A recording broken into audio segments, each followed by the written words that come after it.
രാജ്യം 69ാം സ്വാതന്ത്ര്യ ദിനത്തിന്റെ നിറവിൽ കാര്യമായ പ്രഖ്യാപനങ്ങൾ ഒന്നുമില്ലാതെയാണ് പ്രധാനമന്ത്രി നരേന്ദ്രമോദി ചെങ്കോട്ടയിലെ പ്രസംഗം അവസാനിപ്പിച്ചത്. ഏറെ പ്രതീക്ഷയോടെ വിമുക്ത ഭടന്മാർ കാത്തിരുന്ന വൺ റാങ്ക് വൺ പെൻഷൻ പദ്ധതിയിൽ പ്രധാനമന്ത്രി ഉറപ്പ് നൽകിയില്ല. കള്ളപ്പണം തിരികെ കൊണ്ടുവരുന്നത് ഉൾപ്പെടെ മുൻപ് മോദി നൽകിയ വാഗ്ദാനങ്ങളെക്കുറിച്ചും സ്വാതന്ത്ര്യദിന പ്രസംഗത്തിൽ പരാമർശം വലുതായില്ല. സ്വന്തം സർക്കാർ നേരിടുന്ന ആരോപണങ്ങളെക്കുറിച്ച് മോദിക്ക് ഒന്നും പറയാനില്ലേ എന്നായിരുന്നു പ്രതിപക്ഷത്തിന്റെ പ്രധാന ചോദ്യം. ഈ വിഷയമാണ് ന്യൂസ് ആൻഡ് വ്യൂസ് ചർച്ച ചെയ്യുന്നത്. ചർച്ചയിൽ പങ്കെടുക്കുന്നത് കോൺഗ്രസ് നേതാവും മുൻ കേന്ദ്രമന്ത്രിയും ആയ Shri K V Thomas MP, Shri K Ragesh MP, BJP വക്താവ് ശ്രീ VV രാജേഷ്, മുതിർന്ന മാധ്യമപ്രവർത്തകൻ ശ്രീ PV തോമസ്, ഒപ്പം SK Nair, ex service men അസോസിയേഷൻ്റെ പ്രതിനിധിയും കൂടി ചർച്ചയിൽ ചേരും. ശ്രീ VV രാജേഷ്, പ്രധാനമന്ത്രി ഇന്ന് ചെങ്കോട്ടയിൽ വലിയ പ്രഖ്യാപനങ്ങൾ എന്തൊക്കെ നടത്തും എന്നുള്ളത് പലരും ഉറ്റുനോക്കിയെങ്കിലും വിമുക്ത ഭടന്മാർ BJPക്ക് വലിയ താല്പര്യമുള്ള ഒരു മേഖലയാണല്ലോ ഈ ഭടന്മാരുടേത്, വിമുക്ത ഭടന്മാരുടേത്. അവിടെയുള്ള വിമുക്ത ഭടന്മാരുടെ പ്രതീക്ഷകൾക്ക് പോലും മങ്ങലേൽപ്പിച്ചുകൊണ്ട് വൺ റാങ്ക് വൺ പെൻഷനിൽ പോലും ഒരു പ്രഖ്യാപനം പോലും ഉറപ്പിച്ചു നൽകാൻ പറ്റാത്ത വിധം എന്താണ് ഇന്ന് സ്വാതന്ത്ര്യദിന പ്രസംഗത്തിൽ മോഡിക്ക് സംഭവിച്ചത്? ഈ ഗവൺമെന്റിന്, ഞങ്ങളുടെ പാർട്ടിക്ക് ഏറ്റവും കൂടുതൽ ആദരവുള്ളത് ഈ രാജ്യത്തെ സൈനികരോടും ഈ രാജ്യത്തെ കർഷകരോടുമാണ്, മറ്റുള്ള ജനവിഭാഗങ്ങളോടൊപ്പം. BJPയുടെ ക്യാമ്പയിനിങ് ആരംഭിച്ചത് തന്നെ സൈനികരെ സംഘടിപ്പിച്ചുകൊണ്ടാണ്. അവിടെ നിന്നുകൊണ്ട് ആരംഭിച്ച ക്യാമ്പയിനിങ്ങിലാണ് BJPക്ക് ഏറ്റവും മികച്ച വിജയം കിട്ടിയത്. ഞാൻ പീപ്പിൾ ചാനലിൽ ബഹുമാനപ്പെട്ട അതിഥികളെയൊക്കെ ഇരുത്തിക്കൊണ്ട് പറയുന്നു, ഈ ഗവൺമെൻറ് പ്രകടന പത്രികയിൽ വൺ റാങ്ക് വൺ പെൻഷൻ പ്രഖ്യാപിച്ചിട്ടുണ്ട് എങ്കിൽ ഈ ഗവൺമെൻറ് അത് നടപ്പിലാക്കിയിരിക്കും. ഇന്ന് തത്വത്തിൽ ആ പദ്ധതി അത് അംഗീകരിച്ചു എന്ന് പ്രധാനമന്ത്രി പ്രഖ്യാപിക്കുമ്പോൾ തന്നെ ആ പദ്ധതി നടപ്പിലാക്കുവാനുള്ള യുദ്ധകാല അടിസ്ഥാനത്തിലുള്ള ഓഫീസ് വർക്കുകൾ വിവിധ മന്ത്രാലയങ്ങൾ കേന്ദ്രീകരിച്ചുകൊണ്ട് നടക്കുന്നുണ്ട്. രാജേഷ്, അതായത് വൺ റാങ്ക് വൺ പെൻഷൻ കാര്യത്തിൽ നിങ്ങൾ എന്ന് നടപ്പിലാക്കും എന്നുള്ള കാര്യത്തിലാണല്ലോ ഇപ്പോൾ VV രാജേഷ് ഒരു ഉറപ്പ് പറയാതിരിക്കുന്നത്. പക്ഷേ അതിനകത്തുള്ള താല്പര്യമൊക്കെ പറയുകയും ചെയ്തു. നമുക്കത് മാത്രമല്ല വിഷയം. എന്നാലും ആ കാര്യത്തിൽ തുടങ്ങുമ്പോൾ ഒന്നുകൂടി പറയട്ടെ, ഇപ്പോൾ ഈ വിമുക്ത ഭടന്മാർ കഴിഞ്ഞ 2 മാസമായി ജന്തർ മന്ദറിൽ നടത്തുന്ന സമരം, അതിനോട് രാഷ്ട്രീയ പാർട്ടികളും മറ്റ് സാമൂഹ്യ സംഘടനകളും ഒക്കെ ഇപ്പോൾ പിന്തുണ അർപ്പിച്ച് വന്നുകൊണ്ടേയിരിക്കുന്നു. അവരുടെയൊക്കെ ശക്തിയുടെ ഫലമായി ഏറ്റവും ഒടുവിൽ നിങ്ങൾ ഇനി എന്നെങ്കിലും ഒരിക്കൽ അത് അനുവദിച്ചു കൊടുത്താൽ തന്നെ നിങ്ങളുടെ നേട്ടമായി ഇനി എങ്ങനെ പറയാൻ സാധിക്കും? അല്ല, ഇവിടെ ആരുടെ നേട്ടം ആരുടെ കോട്ടം എന്നൊക്കെ അവിടെ നിൽക്കട്ടെ. വിഷയങ്ങളിൽ സമരം നടക്കാറുണ്ട്, ജനാധിപത്യത്തിൽ സ്വാഭാവികമാണ്. ആ സമരത്തിന് പലരും പിന്തുണ കൊടുക്കാറുണ്ട്. നേട്ടവും കോട്ടവും ഒന്നും ഞാനിവിടെ അവകാശപ്പെടുന്നില്ല. മറിച്ച് ഈ രാജ്യത്തെ സൈനികരുടെ ക്ഷേമത്തിന് വേണ്ടി ഞങ്ങളുടെ പാർട്ടി അധികാരത്തിൽ വന്ന് നടപ്പിലാക്കുമെന്ന് പറയുന്ന പദ്ധതി, സമരങ്ങൾ ഒരുപാട് നടക്കും. സ്വാഭാവികമായിട്ട് ഇന്ന് പ്രഖ്യാപിക്കാത്തതിൽ വിഷമമുണ്ടാകും. പക്ഷേ ഗവൺമെൻറ് ഞങ്ങൾ അന്വേഷിച്ചപ്പോഴേക്കും ഇന്ന് ഗവൺമെൻറ് ആ പദ്ധതി പ്രഖ്യാപിക്കാത്തത് പദ്ധതി യാതൊരു അപാകതയുമില്ലാതെ ആർക്കൊക്കെയാണ് ലഭിക്കേണ്ട എല്ലാവർക്കും ലഭിച്ചിട്ടുണ്ടോ അത് വിലയിരുത്തി പൂർത്തിയാവാൻ വേണ്ടി കുറച്ചുകൂടി ഓഫീസ് വർക്കുകൾ ചെയ്തു തീർക്കാനുണ്ട്. തിരിച്ചെത്താം ശ്രീ VV രാജേഷ്. ശ്രീ SK നായർ കൂടി ചേർന്നിരിക്കുന്നു. ശ്രീ KV തോമസിലേക്ക് വരുന്നതിന് മുൻപ് ശ്രീ SK നായർ, ഇപ്പോൾ VV രാജേഷ് പറഞ്ഞതനുസരിച്ച് കുറച്ച് ഓഫീസ് വർക്ക് കൂടി BJP സർക്കാരിന് നടത്താനുണ്ട്. അത് അങ്ങനെ തിടുക്കത്തിൽ ചെയ്ത് എവിടെയെങ്കിലും വഴിയിലിടുന്നതിനേക്കാൾ നിങ്ങൾക്കെല്ലാം തികഞ്ഞു തരുന്നതാണല്ലോ നല്ലത് എന്നുള്ളതാണ് ശ്രീ VV രാജേഷ് പറയുന്നത്. പക്ഷേ ഇത്രയും കാലമായി നിങ്ങളെ കൂടെ കൊണ്ട് നടത്തി പ്രചരണത്തിന് വരെ ഉപയോഗിച്ചു എന്ന് ശ്രീ VV രാജേഷ് തന്നെ പറഞ്ഞു. അങ്ങനെ പ്രചരണത്തിന് ഉപയോഗിച്ചതിന് ശേഷം വലിയ ഗ്രൗണ്ട് വർക്ക് ചെയ്യാതെ കാര്യങ്ങളൊക്കെ നടത്തിയതിൻ്റെ ഫലമാണ് ഇന്നിപ്പോൾ നിങ്ങൾ അനുഭവിക്കുന്നത് എന്ന് പറയേണ്ടി വരുമോ ശ്രീ നായർ? ഇല്ല, അതിന് ന്യായമില്ല. കാരണം ഇത് വൺ റാങ്ക് വൺ പെൻഷൻ നടപ്പിലാക്കുമെന്ന് പറഞ്ഞിട്ട് 1 കൊല്ലം കഴിഞ്ഞു. 1 കൊല്ലത്തിൻ്റെ സമയം കഴിഞ്ഞിരിക്കുന്നു. അപ്പോൾ അതിൻ്റെ ഗ്രൗണ്ട് വർക്ക് ചെയ്യാനും എടുക്കാനും ഒക്കെ ഉള്ള സമയം എന്തായിരുന്നാലും ഇതിനകം കഴിഞ്ഞിരിക്കുന്നു. അപ്പോൾ അതിൻ്റെ ഒരു ആത്മാർത്ഥത, അത് നടപ്പിലാക്കുന്നതിലുള്ള ഒരു ആത്മാർത്ഥതയിൽ സംശയം വന്നതിൻ്റെ കാരണം ഇതാണ്. കാരണം വളരെ ഇതോടെ കാലതാമസം അതിന് നേരിട്ട് കഴിഞ്ഞു. റൈറ്റ്, തിരിച്ചെത്താം Shri Nair. Shri KV Thomas, one rank one pension തന്നെ എടുത്താൽ ഓഫീസ് വർക്കുകൾ പൂർത്തിയാക്കാത്തത് കൊണ്ട് ഒരു ക്ഷമ ചോദിക്കുകയാണോ നരേന്ദ്രമോദി ഇന്ന് സ്വാതന്ത്ര്യദിന പ്രസംഗത്തിൽ കാര്യമായ ഒരു ഉറപ്പ് നൽകാതിരുന്നതിൽ നിന്ന് വായിച്ചെടുക്കേണ്ടത്? എന്തുകൊണ്ടാണ് എല്ലാ കാര്യങ്ങളിലും ഇടപെടാൻ സാധിക്കുന്ന ഒരു പ്രധാനമന്ത്രി എന്ന ഇംപ്രഷൻ തുടക്കം മുതൽ ഉണ്ടാക്കിയിട്ടും ഇപ്പോൾ ഇങ്ങനെ ഇക്കാര്യങ്ങളിലെങ്കിലും ഒരു അമാന്തം ഉണ്ടാകുന്നത്?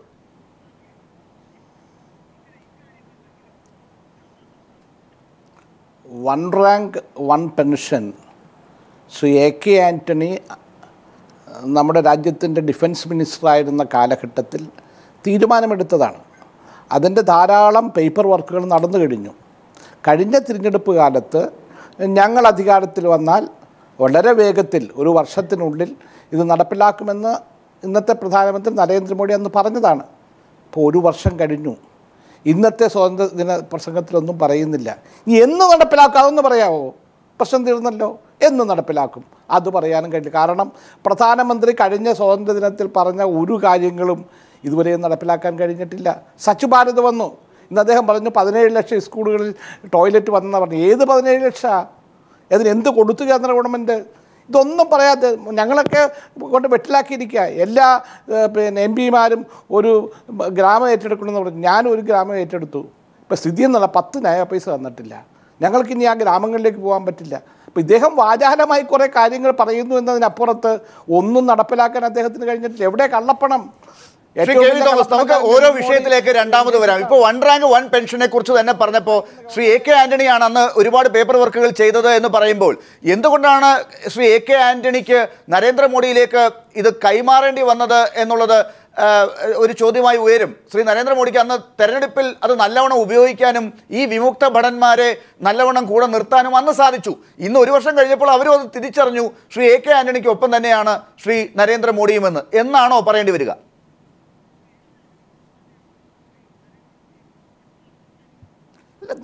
ആൻ്റണിയുടെ കാലഘട്ടത്തിലാണ് തുടങ്ങി വെച്ചത്. ആ ആവശ്യത്തെക്കുറിച്ച് ചർച്ചകൾ വരികയും ക്യാബിനറ്റ് വരികയും ചർച്ചകൾ അത് അംഗീകരിക്കുകയും അതിൻ്റെ പദ്ധതികളെ മുന്നോട്ട് പോയി. പിന്നീട് വന്നത് ഈ ഗവൺമെൻറ്റാണ്, നരേന്ദ്രമോദിയുടെ ഗവൺമെൻറ്റാണ്. അദ്ദേഹം നടത്തിയ വാഗ്ദാനമാണ്. ഗവൺമെൻറ്റുകൾ തുടർച്ചയല്ലേ. എൻ്റെ ഒറ്റ ചോദ്യമേ ഉള്ളൂ, എന്ന് നടത്തും? അതൊന്ന് പറയാൻ BJPയുടെ ഏതെങ്കിലും നേതാവിന് കഴിയൂ? തിരിച്ചെത്താം Shri KV Thomas. Shri KK Ragesh MP ചേർന്നിട്ടുണ്ട്. ശ്രീ KK രാഗേഷ്, കഴിഞ്ഞ സർക്കാരിൻ്റെ കാലത്ത് തുടങ്ങിയതാണ്. നരേന്ദ്രമോദി വിമുക്ത ഭടന്മാർ തൻ്റെ വോട്ട് ബാങ്കാണ് എന്ന് ഊറ്റം കൊണ്ടിരുന്നത് നമുക്കറിയാവുന്നതാണ്.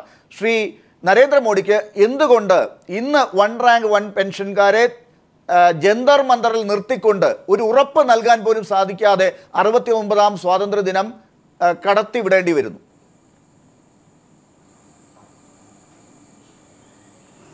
പ്രസംഗവും പ്രവൃത്തിയും തമ്മിൽ പൊരുത്തമില്ലാതൊരു പ്രധാനമന്ത്രിയാണ് നമ്മുടെ രാജ്യം ഭരിച്ചുകൊണ്ടിരിക്കുന്നത്. ഇപ്പോൾ 1 റാങ്ക് 1 പെൻഷനുമായി ബന്ധപ്പെട്ടുകൊണ്ട് 2009 സുപ്രീം കോടതി വിധിച്ചതാണ്. 1 റാങ്ക് 1 പെൻഷൻ പദ്ധതി നടപ്പിലാക്കണമെന്ന് 2009 വിധിച്ചതാണ്. ഒരു കാര്യം ശരിയാണ്, 2014 കേന്ദ്ര ഗവൺമെൻറ് UPA ഗവൺമെൻറ് ബജറ്റ് അവതരിപ്പിച്ചപ്പോൾ ആ ബജറ്റിലൊരു പ്രഖ്യാപനം ഉണ്ടായി. പക്ഷേ അതുപോലും ഒരു തട്ടിപ്പായിരുന്നു. കാരണം ഈ പെൻഷൻ പദ്ധതി നടപ്പിലാക്കണമെങ്കിൽ ഏതാണ്ട് 8300 കോടി രൂപ വേണം.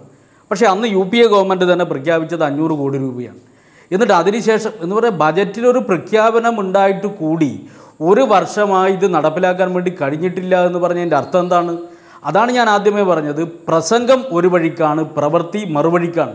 അത് ഇക്കാര്യത്തിൽ മാത്രമല്ല, BJP ഗവൺമെൻറ് അധികാരത്തിൽ വന്നതിന് ശേഷം ബഹുമാനപ്പെട്ട പ്രധാനമന്ത്രി നരേന്ദ്രമോദിയുടെ പ്രസംഗവും പ്രവൃത്തിയും തമ്മിലുള്ള പൊരുത്തക്കേട് നിരവധി കാര്യങ്ങളിലാണ് എന്ന് കാണാൻ വേണ്ടി നമുക്ക് സാധിക്കും. അദ്ദേഹം നിരവധി തവണ പ്രസംഗിച്ചതാണ് ന ഖായേഗ ന ഖാനെ ദേഗ. എന്താ? തിന്നില്ല, തിന്നാൻ അനുവദിക്കുകയില്ല.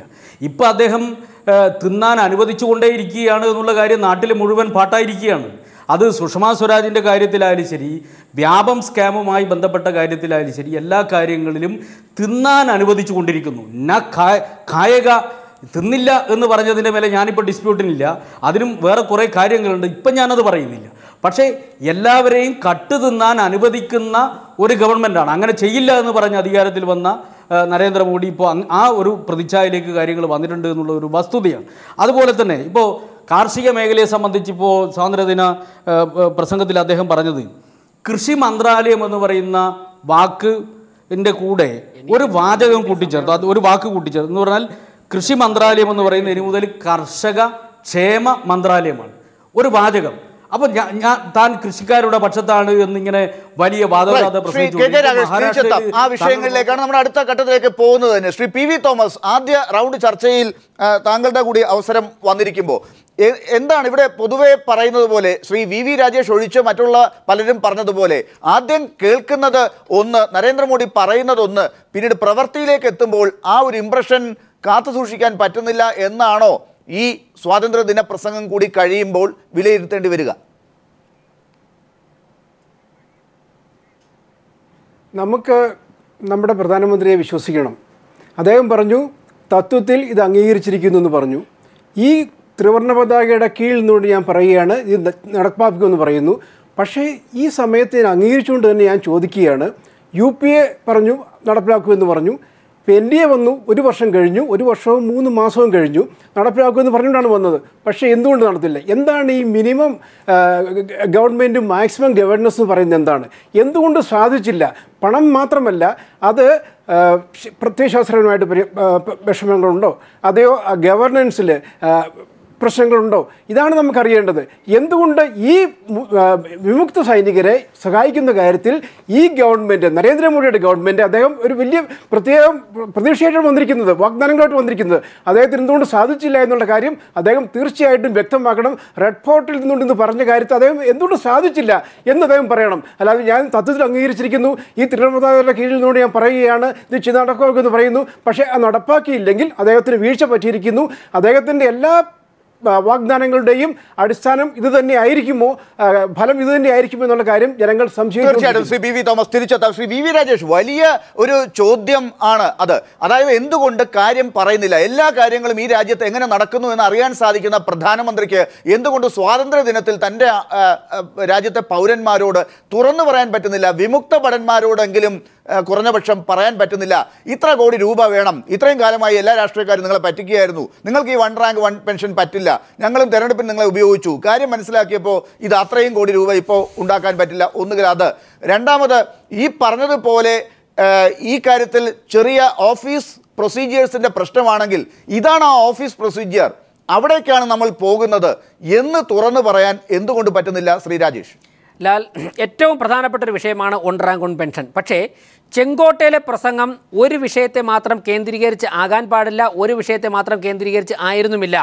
ഞാൻ അടിവരയിട്ട് പറയുന്നു, ഏറ്റവും പ്രധാനപ്പെട്ട പ്രശ്നങ്ങളിലൊന്നാണ് രാജ്യം അഭിമുഖീകരിക്കുന്നത് 1 റാങ്ക് 1 പെൻഷൻ. അത് നടപ്പിലാക്കുമെന്ന് പ്രധാനമന്ത്രി പറഞ്ഞു. ഇനി അതിനെക്കുറിച്ച് തീരെ വിശദീകരിച്ചു കൊണ്ടുപോവുക എന്നുള്ളത് അദ്ദേഹം ഒരു പക്ഷേ ഉദ്ദേശിച്ചില്ലായിരിക്കാം. ഇവിടെ തോമസ് മാഷിനെ തീരെ വിശദീകരിച്ചില്ല എന്ന് മാത്രമല്ല, ഇപ്പൊ തോമസ് മാഷും മറ്റുള്ളവരും പറയുന്നത് പോലെ ഒരു ഡേറ്റ് പറയാൻ നിങ്ങൾക്ക് പറ്റാത്തത് എന്തുകൊണ്ട്? കഴിഞ്ഞ 1-1.5 വർഷമായി നിങ്ങൾ തന്നെ ഭരിക്കുന്നുണ്ടല്ലോ. ഞാൻ കംപ്ലീറ്റ് ചെയ്തിട്ടില്ല അല്ലേ, വേറെ ആരും പറഞ്ഞപ്പോൾ അല്ലെങ്കിൽ ഇടപെട്ടില്ലല്ലോ. പിന്നെ തോമസ് മാഷിൻ്റെ ഈ 1.25 വർഷം തന്നെ അധികാരത്തിൽ നിന്ന് മാറി വന്നപ്പോഴേക്കും മാഷിൻ്റെയൊക്കെ ഒരു അസഹിഷ്ണുത ഉണ്ടല്ലോ. അതിങ്ങനെ നരേന്ദ്രമോദിയെ കയ്യിൽ കിട്ടിക്കഴിഞ്ഞാൽ ഞെക്കിപ്പിഴിയാനുള്ള ദേഷ്യമാണ് വരുന്നത്. മാഷ് പറയുക, ആദർശ് ഗ്രാം യോജന പ്രഖ്യാപിച്ചിട്ട് പണം കിട്ടിയില്ല. എല്ലാത്തിലും ഇങ്ങനെ പണം നോക്കിക്കൊണ്ടിരിക്കേണ്ട, MP-മാരുടെ ഫണ്ടിൽ നിന്നും ഒരു ഗ്രാമം ദത്തെടുക്കണം, അതിന് സാധിക്കുന്നില്ല. ഇവിടെ ഈ ശ്രീ AK ആന്റണി, ബഹുമാനപ്പെട്ട AK ആന്റണിയെ കുറിച്ച് തോമസ് മാഷ് പറഞ്ഞല്ലോ, ഒരു വെടിയുണ്ട പോലും ആ ചോദ്യത്തിലേക്ക് നമുക്ക് പോവാം.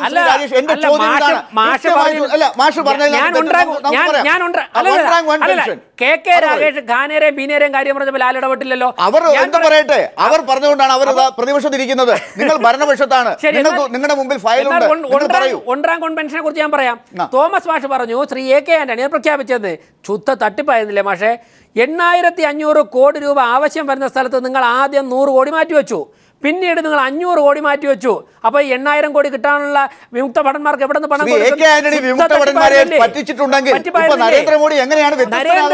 നരേന്ദ്രമോദി ഒരു പദ്ധതി പ്രഖ്യാപിച്ച് അടുത്ത മാസം മുതൽ അവരുടെ കയ്യിൽ പണം കിട്ടണം, പെൻഷൻ കിട്ടണം. അതിൻ്റെ മുഴുവൻ പ്രൊസീജിയറും കംപ്ലീറ്റ് ചെയ്യാൻ വേണ്ടി കുറച്ചുകൂടി സമയമെടുക്കും. എടുത്തതിന് ശേഷം ഒരു പാകപ്പിഴയുമില്ലാതെ ആ പദ്ധതി നടപ്പിലാക്കും. അതിനെ വിശ്വസിച്ചുകൊണ്ട് മൂവർണ്ണ കൊടിയെ സാക്ഷി നിർത്തിക്കൊണ്ട് അദ്ദേഹം പറഞ്ഞത്, അദ്ദേഹത്തിൻ്റെ ആത്മാർത്ഥത സംശയിക്കേണ്ട. ഞാൻ പറയട്ടെ, വേറെ കാര്യങ്ങളുണ്ടല്ലോ, വേറെ കാര്യങ്ങൾ കൊണ്ട് ചർച്ച ചെയ്യൂ. അതിലേക്ക് വരാം. അതിന് നമ്മൾ ആദ്യം ഇത് എടുത്തു എന്ന് മാത്രമേ ഉള്ളൂ. ശ്രീ SK നായരിലേക്ക് വരുന്നതിന് മുമ്പ് ശ്രീ KV തോമസ്, ഇപ്പൊ ശ്രീ VV രാജേഷ് 1 റാങ്ക് 1 പെൻഷന്റെ കാര്യത്തിൽ പറയുന്ന ഉത്തരം താങ്കൾക്ക് തൃപ്തികരമാണോ? ശ്രീ AK ആന്റണി വരുത്തിയ വീഴ്ച പോലും ഇപ്പൊ നരേന്ദ്രമോദി നടത്തുന്നില്ല, ഇതാണ് പറയുന്നത്. AK ആന്റണിയുടെ കാലഘട്ടത്തിൽ ഇത് ഗൗരവമായി എടുക്കുകയും ബഡ്ജറ്റിൽ ഉൾപ്പെടെ 500 കോടി വെച്ചല്ലോ. 8,500 കോടി വേണ്ടിട്ട് 500 കോടി വെച്ചിട്ട് എവിടെ നിന്നാ മാഷേ അത് കംപ്ലീറ്റ് ചെയ്യാൻ? ഗവൺമെന്റ് ഇതിനെക്കുറിച്ച് വ്യക്തമായ രൂപ എടുത്തിട്ടില്ല. അല്ല 500 ബഡ്ജറ്റ് എങ്ങനെ ബഡ്ജറ്റ് മുഴുവൻ രൂപ വെക്കാണ്. ഞങ്ങൾ എം പിമാർക്ക് ഈ മോഡൽ വില്ലേജ് വെച്ചിട്ട് 1 രൂപ വെച്ചിട്ടുണ്ടോ? അല്ല പെൻഷൻ എല്ലാ എം പിമാരും BJP എം പിമാർ ഉൾപ്പെടെ ഡെപ്യൂട്ടി സ്പീക്കറുടെ നേതൃത്വത്തിൽ ചോദിച്ചു. 10 ഞാൻ ചോദിക്കട്ടെ, ഞങ്ങളോട് പറഞ്ഞ പ്രധാനമന്ത്രിയല്ല പറഞ്ഞു നിങ്ങൾ ദത്തെടുക്കാൻ പറഞ്ഞത്. എന്നിട്ട് എന്താ എവിടെ പൈസ? ഞങ്ങളുടെ എം പിമാരുടെ ഫണ്ട് ഏതാ? 5 കോടി രൂപ എനിക്ക് 7 നിയോജകമണ്ഡലത്തിലാണ് ചെലവഴിക്കേണ്ടത്. അതിന് പ്രത്യേകമായ ഫണ്ട് ഉണ്ടാവണം. ഇല്ല പ്രധാനമന്ത്രി ഞങ്ങളോട് പറയേണ്ട കാര്യമൊന്നുമില്ല.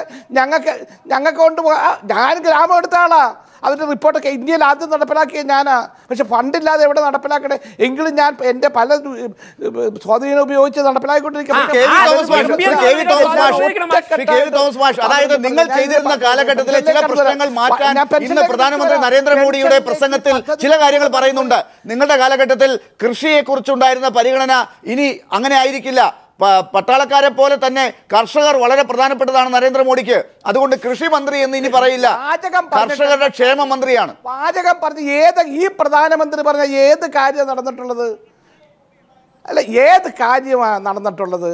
ഏത് കാര്യം? ഞാൻ അതാ പറഞ്ഞത്. ഇദ്ദേഹം പറഞ്ഞിട്ടുള്ള ഒരുപാട് വാഗ്ദാനങ്ങൾ നൽകിയിട്ടുണ്ട്. പക്ഷെ ഒരു വാഗ്ദാനവും നടപ്പിലാക്കാൻ ഈ ഗവൺമെന്റിന് കഴിഞ്ഞിട്ടില്ല. ശുചിത്വ ഭാരത് പറഞ്ഞു, ജൻധൻ യോജന അക്കൗണ്ട് വഴി രാജ്യത്തെ 18 കോടി പാവപ്പെട്ട അക്കൗണ്ട് തുടങ്ങിയില്ലേ?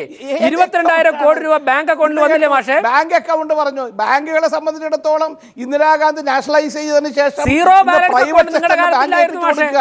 സ്വകാര്യ നമ്മുടെ PSU-ലിരിക്കുന്ന ബാങ്കുകളുടെ തലപ്പത്തേക്ക് സ്വകാര്യ ബാങ്കുകളെ കൊണ്ടുവന്നിരിക്കുക. അതിനപ്പുറത്തൊന്നും ഇവർക്ക് ചെയ്യാൻ കഴിഞ്ഞിട്ടില്ല. പറയുന്ന കാര്യങ്ങൾ നടപ്പിലാക്കില്ല. മാഷെ വിഴിഞ്ഞം പദ്ധതി കേരള ഗവൺമെന്റ് ചോദിച്ച എല്ലാം കൊടുത്തില്ലേ? മാഷ് ഉൾപ്പെടെയുള്ള മന്ത്രിസഭയ്ക്ക് എന്തെങ്കിലും സാധിച്ചോ? 25 വർഷം കൊണ്ട് മുടങ്ങി കിടന്നില്ലേ? ഒറ്റപ്പാലത്ത് പാലക്കാട് ഡിഫൻസ് പാർക്കിന് വേണ്ടി 5,000 കോടി മാറ്റി വെച്ചില്ലേ മാഷെ? മെട്രോ പ്രോജക്ട് പാലക്കാട് 5,000 കോടി രൂപ മാറ്റി വെച്ചില്ലേ? ഞങ്ങളുടെ FACTക്ക് കുറഞ്ഞ ചെലവിൽ ഇന്ധനം അനുവദിച്ചില്ലേ മാഷെ? കേന്ദ്രത്തിന്റെ ഔദാര്യം ചെയ്തില്ലേ ശ്രീ രാജേഷ്? നമുക്ക് ഇതിലേക്കൊക്കെ വരാം. രാജേഷ്, ഒരു ചോദ്യം, ഒറ്റ ചോദ്യം. ഇത്രയൊക്കെ ചെയ്തില്ലേ? പാവം SK നായരെ പോലുള്ളവരോട് വന്നിരിക്കുന്നു. എന്തുകൊണ്ട് നിങ്ങൾ ഇതാ കഴിഞ്ഞ സർക്കാർ കൊടുത്ത 500 കോടിക്ക് അപ്പുറം 1 രൂപ പോലും കൊടുത്തില്ലല്ലോ? എന്തുകൊണ്ട് നിങ്ങൾ എന്നിട്ടും അവരെ കുറ്റപ്പെടുത്തിക്കൊണ്ടിരിക്കുന്നു ശ്രീ രാജേഷ്? 500 കോടിയിൽ 1 രൂപ പോലും കൂടുതൽ കൊടുത്തില്ല. ലാൽ, 8,500 കോടി രൂപ ഗവൺമെന്റ് കയ്യിൽ ഫണ്ടുണ്ട്. ഗവൺമെന്റ് വിമുക്ത ഭടന്മാർക്ക് വേണ്ടിയുള്ള ഫണ്ട് ഗവൺമെന്റ് കയ്യിലുണ്ട്. ഫണ്ടിന് പ്രശ്നമില്ല. ഫണ്ടിന് പ്രശ്നം ഉണ്ടായിരുന്നെങ്കിൽ കേരളത്തിൽ 20,000 കോടി നിതിൻ ഗഡ്കരി റോഡ് വികസനം അനുവദിക്കും. കൊടുത്തില്ലല്ലോ.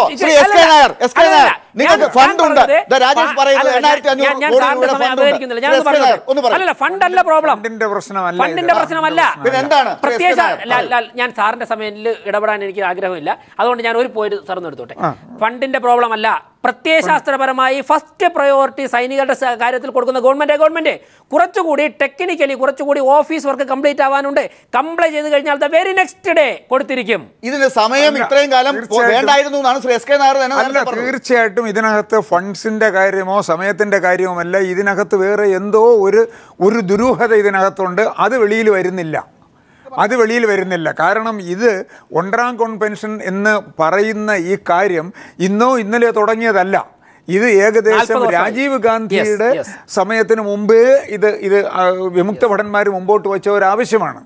അന്ന് ഇത് നടപ്പിലാക്കാനായിട്ട് 3,400 കോടി രൂപ വേണമായിരുന്നു രാജീവ് ഗാന്ധിയുടെ സമയത്ത്. പക്ഷേ അന്ന് 3,400 കോടി രൂപ സ്പെയർ ചെയ്യാൻ സാധിക്കില്ല എന്ന് അദ്ദേഹം പറഞ്ഞ് അതിനെ മുമ്പോട്ട് കൊണ്ടുപോയി. അതിനുശേഷം VP സിംഗ് വന്നു. VP സിംഗ് പ്രധാനമന്ത്രി ആയിരുന്നപ്പോൾ അന്ന് അദ്ദേഹം ഇവിടെ കേരളത്തിൽ വന്നപ്പോൾ കേരളത്തിലെ വിമുക്ത ഭടന്മാർ അദ്ദേഹത്തിൻ്റെ മുമ്പ് അന്ന് അവതരിപ്പിച്ച ഏക പ്രശ്നമെന്ന് പറഞ്ഞു കഴിഞ്ഞാൽ ഒൻറാം പെൻഷനാണ് അതിലെ പ്രധാനമായിട്ടുള്ള ഒരു പോയിന്റ്.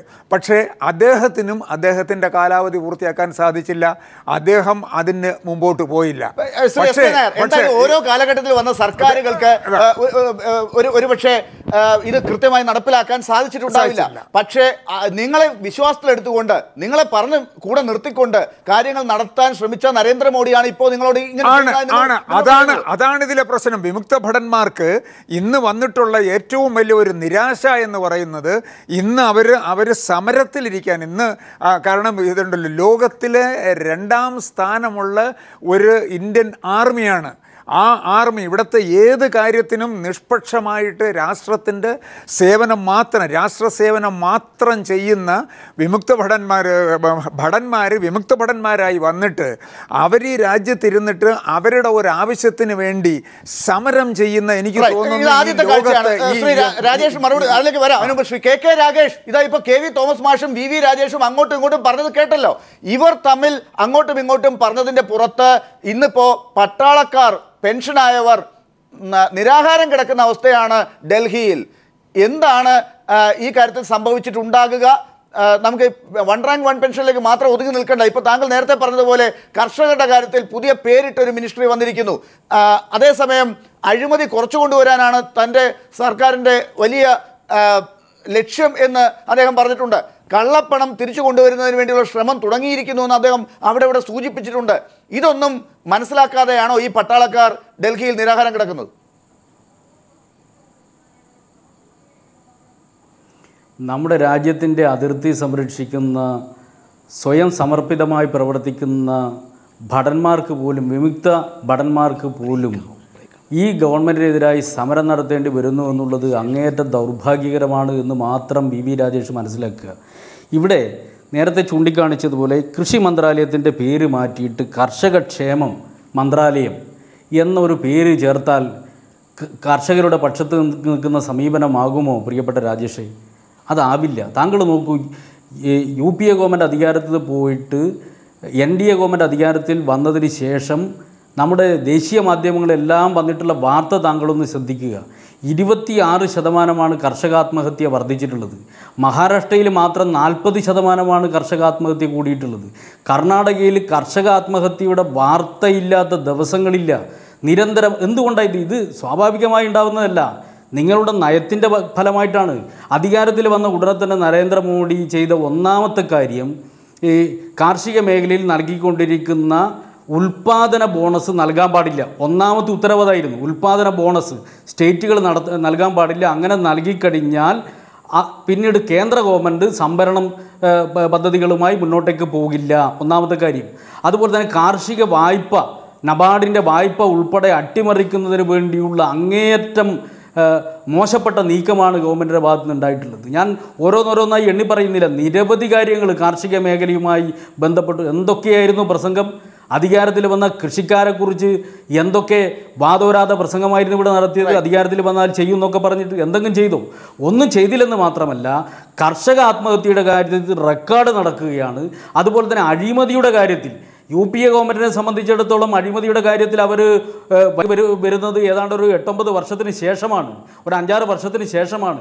ഇത് ഒരു വർഷം കൊണ്ട് തന്നെ അഴിമതിയുടെ പ്രതിച്ഛായ കട്ട് തിന്നാൻ അനുവദിക്കുന്ന, ഞാൻ പ്രധാനമന്ത്രിയുടെ വാക്കുകൾ തന്നെയാണ് ഉപയോഗിക്കുന്നത്, ഖാനേ ദേഗ, കട്ട് തിന്നാൻ അനുവദിക്കുന്ന ഒരു ഗവൺമെൻറ്റായി NDA ഗവൺമെന്റ്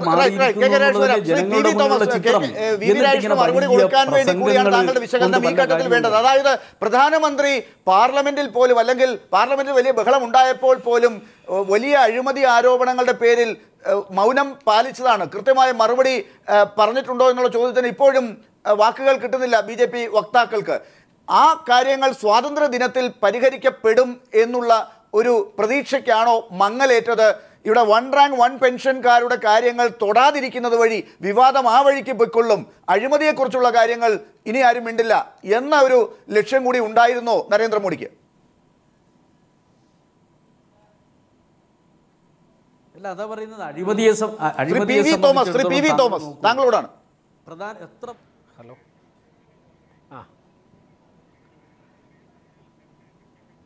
അറിയാം, നരേന്ദ്രമോദി ഒരു ഇലക്ഷൻ ക്യാമ്പയിൻ മോഡിലാണ്, ഒരു തെരഞ്ഞെടുപ്പ് പ്രചരണ മോഡിലാണ്. അതേപോലൊരു പ്രസംഗം തന്നെയാണ് റെഡ് ഫോർട്ടിൽ നിന്ന് ചെയ്തത്. അപ്പോൾ അദ്ദേഹം പറഞ്ഞു, എന്താ നിങ്ങൾ കേൾക്കുക, അദ്ദേഹം പറഞ്ഞു അതെ ഈ ഗവൺമെൻറ് കറപ്ഷനെതിരാണെന്ന് പറഞ്ഞു. ഇത് പറയുമ്പോൾ, ചെങ്കോട്ടയിൽ നിന്ന് പറയുമ്പോൾ അദ്ദേഹത്തിന് യാതൊരു കുഴപ്പവുമില്ല. എന്താണ് വ്യാപം കുംഭകോണത്തെ സപ്പോർട്ട് ചെയ്ത് പാർലമെൻറ്റിൽ അതിനെതിരായിട്ടൊരു ശബ്ദം പോലും പറയാത്ത പ്രധാനമന്ത്രി പറയുകയാണ് ഞങ്ങൾ കറപ്ഷനെതിരാണെന്ന് പറയുകയാണ്. എന്താണത് കറപ്ഷനെതിരായിട്ടുള്ളത്? എന്ത് ചെയ്തു വ്യാപനത്തിനെതിരായിട്ട്? ഒന്നും ചെയ്തിട്ടില്ല. അതുപോലെ തന്നെ അദ്ദേഹം ഈ പേര് മാറ്റിയ നമ്മുടെ പ്ലാനിംഗ് കമ്മീഷൻ്റെ പേര് മാറ്റിയിട്ടു. ഇപ്പോൾ അഗ്രികൾച്ചർ മിനിസ്റ്ററുടെ പേര് മാറ്റിയിടുന്നു. എന്ത് നേടുന്നു? അതുകൊണ്ട് എന്താണ് ഉദ്ദേശിക്കുന്നതെന്ന് അറിയാൻ പാടുന്നില്ല. അപ്പോൾ ഇദ്ദേഹം ഇതുപോലെയുള്ള ഒത്തിരി കാര്യങ്ങൾ പറയാൻ സമർത്ഥനാണ്, വാചാലനാണ്, വാഗ്മിയാണ്, അങ്ങനെയുള്ളൊരു മനുഷ്യനാണ്. അദ്ദേഹം പറയുന്നു, ഈ പറയുന്ന കാര്യങ്ങൾ അദ്ദേഹം എന്തെല്ലാം നടപ്പിലാക്കി. കഴിഞ്ഞ വർഷം അദ്ദേഹം പറഞ്ഞു ജൻധൻ യോജന എന്ന് പറഞ്ഞു. അപ്പോൾ വി രാജേഷ് പറയുണ്ടായി 15 കോടി രൂപ പുതിയ അക്കൗണ്ടിലേക്ക് സാറിന് ആൾക്കാർ കൊടുത്തെന്ന് പറഞ്ഞു. പക്ഷേ ശ്രീ രാജേഷ് മനസ്സിലാക്കണം, ഇതിൽ 40% സീറോ ബാലൻസ് ആണ്. അതിലെങ്ങും ഒന്നുമില്ല. കാശില്ലാതെ അക്കൗണ്ട് തുടങ്ങിയിട്ട് എന്താ കാര്യം? അതുപോലെ തന്നെ മോഡൽ വില്ലേജസിൻ്റെ കാര്യം പറഞ്ഞു. ഈ മോഡൽ വില്ലേജസ് എഴുതാത്തത് BJP എംപിമാരുണ്ട്, ഹർഷവർദ്ധനുണ്ട്, ലേഖിയുണ്ട്, ഇവരെല്ലാം ഉണ്ട്, ഈ കൂടുതൽ വരുന്നുണ്ട്. ലിസ്റ്റ് നോക്കിക്കൊള്ളുക. അതുപോലെ തന്നെ പറയുണ്ടായി മേക്ക് ഇൻ ഇന്ത്യ എന്ന് പറഞ്ഞു. എന്താണ് മേക്ക് ഇൻ ഇന്ത്യയുടെ യഥാർത്ഥ അവസ്ഥ? എന്താണ് ഗ്രൗണ്ട് ലെവലിൽ നടന്നിരിക്കുന്നത്? ഒന്നും നടന്നിട്ടില്ല. സ്വച്ഛ് ഭാരത് പറഞ്ഞു. സ്വച്ഛ് ഭാരത് നല്ലൊരു സിംബോളിക് ആയിട്ടുള്ള, പ്രതീകാത്മകമായിട്ടുള്ള ഒരു പരിപാടി തന്നെയാണ്, നല്ലതാണ്, അങ്ങനെ തന്നെ വേണം. പക്ഷേ നടക്കുന്നുണ്ടോ? നടക്കുന്നില്ല. എന്തുകൊണ്ട് നടക്കുന്നില്ല? കണക്കിനുള്ള ഒരുപാട് കാര്യങ്ങൾ ഇവിടെ ഇപ്പൊ ചൂണ്ടിക്കാട്ടാനുണ്ട്. എന്ത് നടന്നു എന്നുള്ള ചോദ്യത്തിന് കുറച്ച് ലിസ്റ്റ് നേരത്തെ ശ്രീ വി രാജേഷ് പറഞ്ഞെങ്കിൽ തന്നെയും ഇവിടെ അഴിമതിയുടെ മുൾമുനയിലുള്ള ചോദ്യങ്ങൾക്കാണ് പാർലമെന്റ് യുദ്ധക്കളമായി മാറിയത്. പ്രണബ് മുഖർജി രാഷ്ട്രപതി തന്നെ പറഞ്ഞത് യുദ്ധക്കളമായിരുന്നു പാർലമെന്റ് എന്നാണ്. അങ്ങനെ യുദ്ധക്കളമായി മാറിയ പാർലമെന്റ് എങ്ങനെയാണ് ഉണ്ടായത്? ഏത് ചോദ്യത്തിന്റെ പുറത്താണ് ഉണ്ടായത്? ആ ചോദ്യത്തിന്റെ പുറത്ത് എന്തുത്തരമാണ് ജനങ്ങളോട് പ്രധാനമന്ത്രി ഇന്ന് ചെങ്കോട്ടയിൽ പറഞ്ഞത്? അവിടെ തിരിച്ചു ചോദിക്കുകയാണ് നിങ്ങൾ, പ്രതിപക്ഷം ഇവിടെ അഴിമതി കുറച്ചു കൊണ്ടുവരണം. കഴിഞ്ഞ സർക്കാരിൻ്റെ കാലഘട്ടത്തിൽ ഉണ്ടായിരുന്ന അഴിമതിയെക്കുറിച്ചാണ് നിങ്ങൾ ഉന്നം വയ്ക്കുന്നത്. ഇപ്പോഴത്തെ അഴിമതിയെക്കുറിച്ച് ഉയരുന്ന ചോദ്യങ്ങൾക്ക് എന്ത് മറുപടി നിങ്ങൾ പറഞ്ഞു? അതൊക്കെ ഈ കെ വി തോമസ് മാഷിനെ പോലുള്ള അധികാരം കയ്യിൽ നിന്ന് പോയവരുടെ അസഹിഷ്ണുത കൊണ്ട് കാണിക്കുന്ന ബഹളങ്ങളാണ്. ഇന്ത്യ രാജ്യത്ത് ജനങ്ങൾക്ക് മുഴുവനും അറിയാം. ഈ നല്ല നയം നടപ്പിലാക്കി പശ്ചിമ ബംഗാളിനെ കാർഷിക സമൃദ്ധിയുടെ പർദീസയാക്കി മാറ്റിയ ശ്രീ കെ രാഗേഷ് ഇവിടെ ഇരിപ്പുണ്ടല്ലോ. രാഗേഷെ, കുറേ കള്ളക്കണക്ക് കുറഞ്ഞൊന്നും കാര്യമില്ല. ഒരു ഗവൺമെൻറ്റിന് 1.25 വർഷം കൊണ്ട് എന്തൊക്കെ ചെയ്യാൻ സാധിക്കുമോ ആ കാര്യങ്ങളൊക്കെ ഈ ഗവൺമെൻറ് ചെയ്തിട്ടുണ്ട്. അഴിമതി, നിങ്ങൾ എന്തെങ്കിലും ഒരു അഴിമതി തെളിയിച്ചോ? കോൺഗ്രസിൻ്റെ തോളിൽ കയറി ഇരുന്നുകൊണ്ട് വെറുതെ പാർലമെൻറ്റ് തടസ്സപ്പെടുത്തിയിട്ട് താങ്കളുടെ പാർട്ടിയുടെ MP ശ്രീ P രാജീവ് പറഞ്ഞല്ലോ, നിമിഷ നേരം കൊണ്ട് ഫാക്ടിൻ്റെ കാര്യത്തിൽ വിഷയം പരിഹരിച്ചു എന്ന്. പാലക്കാട് 5000 കോടി രൂപ തന്നില്ലേ കോൺഗ്രസ് ഗവൺമെൻറ് തന്നോ ഡിഫൻസ് പാർക്ക് തുടങ്ങാൻ വേണ്ടി? അങ്ങനെ 1.25 വർഷം കൊണ്ട് എന്തൊക്കെ ചെയ്യാൻ സാധിച്ചു അതൊക്കെ ചെയ്തിട്ടുണ്ട്. പിന്നെ നരേന്ദ്രമോദി നല്ലൊരു പ്രസംഗമാണ്, അദ്ദേഹം പ്രസംഗിക്കും, അതിൽ അസൂയ കൊണ്ട് കുറ്റപ്പെടുത്തിയിട്ട് കാര്യമില്ല. പ്രസംഗം മാത്രമേ ഉള്ളൂ, കാര്യം ചെയ്തില്ല എന്നാണ് പറയുന്നത്. പറഞ്ഞ കാര്യങ്ങൾ ഒന്നും നടന്നിട്ടില്ല. ഈ 5 വർഷം കഴിയുമ്പോഴേക്കും ഈ ഗവൺമെന്റ് ഒരു പ്രോഗ്രസ് കാർഡ് മുന്നോട്ട് വെച്ചിട്ട് ജനങ്ങളെ നേരിടുമ്പോൾ പറഞ്ഞതിനേക്കാൾ കൂടുതൽ ഈ ഗവൺമെന്റ് കാര്യങ്ങൾ ചെയ്തു. അഴിമതിയെക്കുറിച്ച് എന്താണ് നിങ്ങൾ പറയുന്നത്? അഴിമതിയെക്കുറിച്ച് ഒരു അഴിമതി നടത്താത്ത ഗവൺമെന്റ് ഇതുവരെ ഒരു പൈസയുടെ അഴിമതി നടത്തിയിട്ടില്ല. വെറുതെ സുഷമാ സ്വരാജിന്റെ പേരിൽ കുറെ പ്രസംഗങ്ങൾ നടത്തുന്നു. സുഷമാ സ്വരാജ് തിരിച്ചു ചോദിച്ചപ്പോഴേക്കും മറുപടി പറയല്ലേ. അത് ചാനൽ ചർച്ചകളിൽ പറഞ്ഞാൽ മതിയോ ശ്രീ വി രാജേഷ്? അതിനിപ്പോ ഇവർ ഉന്നയിക്കുന്ന പ്രതിപക്ഷ പാർട്ടിയാണ് കോൺഗ്രസും അല്ലെങ്കിൽ CPM ഒക്കെ, അവർ ചോദിക്കുന്ന അല്ലെങ്കിൽ മാധ്യമങ്ങൾ ഉന്നയിക്കുന്ന ചോദ്യങ്ങൾക്ക് രാഷ്ട്രീയത്തിൽ അധികാരത്തിൽ ഇരുന്നതുകൊണ്ടുള്ള അസഹിഷ്ണുത കൊണ്ടാണ് അവർ ഇപ്പൊ ഇങ്ങനെ പറയുന്നത് പറഞ്ഞിട്ട് കാര്യമുണ്ടോ? നിങ്ങൾ പറയേണ്ടത് എന്തുകൊണ്ട് സുഷമാ സ്വരാജ് ലളിത് മോദിയുടെ കാര്യത്തിൽ ഇങ്ങനെ ഒരു നിലപാട് എടുത്തു എന്നുള്ളത് കരഞ്ഞു കാണിച്ചിട്ട് കാര്യമുണ്ടോ? അല്ല, അതൊക്കെ പാർലമെന്റിൽ കൃത്യമായിട്ട് പ്രസംഗിച്ചിട്ടുണ്ടല്ലോ. ആ കാര്യങ്ങളിൽ അത് വന്നിട്ടുണ്ട്. അവരുടെ കയ്യിൽ ഒരു തെളിവുമില്ല. ശ്രീ കെ വി തോമസ് മാഷ് എന്തോ പറയുന്നുണ്ട്, അതിനും കൂടെ മറുപടി ശ്രീ വി രാജേഷ് പറയേണ്ടതുണ്ട്. അത് കേൾക്കുക. ശ്രീ കെ വി തോമസ് ശബ്ദം പറഞ്ഞോളൂ. ശ്രീ കെ വി തോമസ് മാഷ്.